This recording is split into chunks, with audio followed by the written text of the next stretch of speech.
Cinema, where we focus on a film, and today I'm going to be ranking all 10 Best Picture Oscar nominees from my least favorite to my favorite, and I'd love to know what your list is down in the comments below. We also share subjective opinions of how we perceive these films, so we're all going to share a different list, and I'd love to see what your list looks like as well. So coming in at number 10, we have Triangle of Sadness, the one on this list I do not like very much at all. I got to it late, and it would have made the worst of the 2022 list if I had gotten to it in time, but I just do not like the narrative.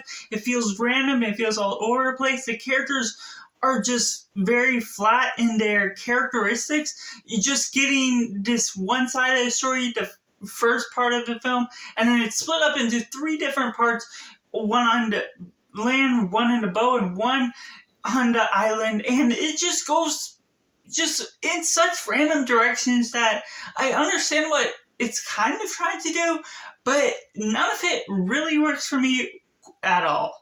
So coming in at number 9, we have Avatar: Way of the Water, another one I'm not super fond of, but I do appreciate the cinematography, the animatics that they're going about with this film. The character development is alright. I'm not super attached to these characters, and again, the runtime, just like the first one, is a bit too long and just does not win me over at the end of the day. And coming in at number 8, we have Elvis. Now this is another one that's really good, but the long time is too long, and it's just really appreciating the ideas that you're going for it.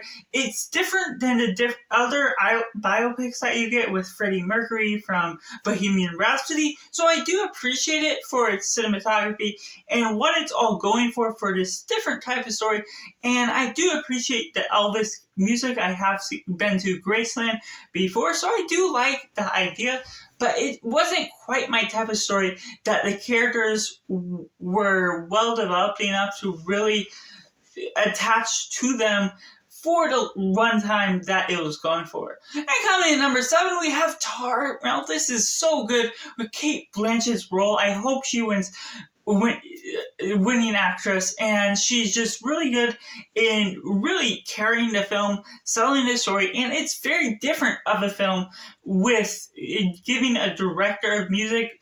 There's not too many of them out there that really sell what it's going for and the appreciation for music. What carries this film back again is the first half of the film. It's very captivating. In the second half, it takes a back burner and feels a little bit of a different story that I'm not too attached to the music itself, to the appreciation of what the art is capturing in this film. And while Cate Blanchett is still very good in her role, and all the supporting leads really blend well together, I still really enjoy it, but it's not overall the best of the best. And coming in at number 6, we have Banshees of Inisherin. I really enjoy this film just from before. It's very different.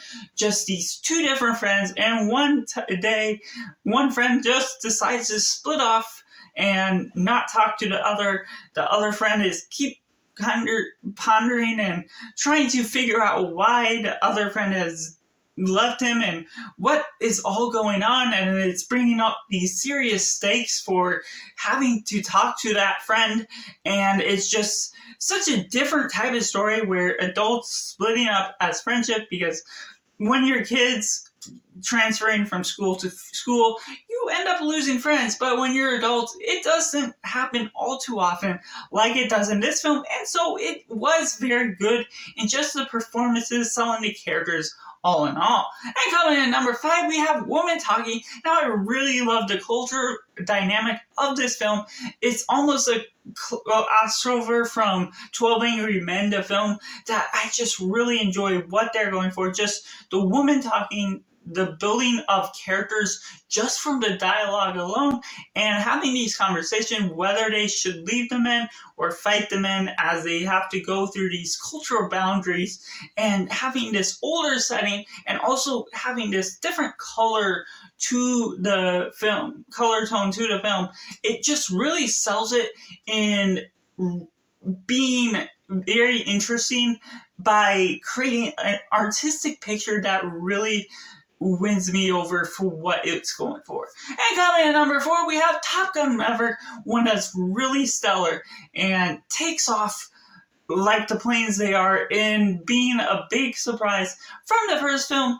And just as a sequel, it really performs itself really well. Tom Cruise really being such a good actor just for this, and just having so many months of training beforehand to actually fly the planes really sells and performs what it's really going for. And I just really love the artistic idea and the sound that really captures the flight that these planes go for, and still being able to perform all these stunts, all of these majestic ideas, that it really just lands well in the end. And coming in number 3, we have The Fablemans, a love letter to film that's better than Babylon, in my personal opinion. That I just really love Steven Spielberg's work.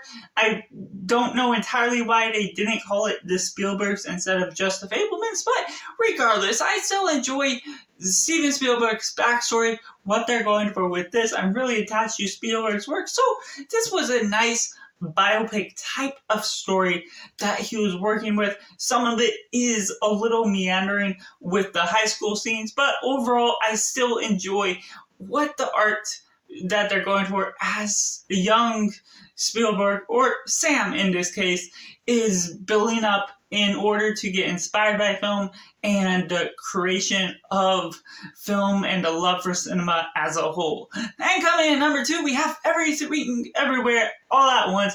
I just highly enjoyed what this film goes in the ultimate multiverse film, better than Doctor Strange and better than just the other multiverse films we've seen thus far. Really selling its picture as it is, really performing and getting you a taste of each and every universe, and outselling its source material with the story involved, and having these villains that are really after this one girl, and you're having to follow along, and yet it's still easy to follow along because of the way that it's performed, the cinematography, and how well it is shot in order to really tell this story in a narrative fashion that works just as well. But that leaves at number 1, All Quiet on the Western Front. Now, this is a favorite list. It may not be the best film of this list, but I just highly enjoy war films as a whole, and this one really sells it, coming very close in the dramatic role to the iconic Come and See type of movie. That this one is really visceral in its gore and its action. These boys just going into the war excited and thrilled to be a part of the army, and they just do not know what is about to hit them until they hit the front lines and the bombs go off. All the war and horror of the war is just exploding around them, and that's when things become more real. You get connected to the horror that are involved, and that's what just really drives the film home with the beautiful colors, even as bleak as this film is. And that's what puts it at my number 1 of the Best Picture nominees. So that's just my list, and I'd love to know your list on comments below.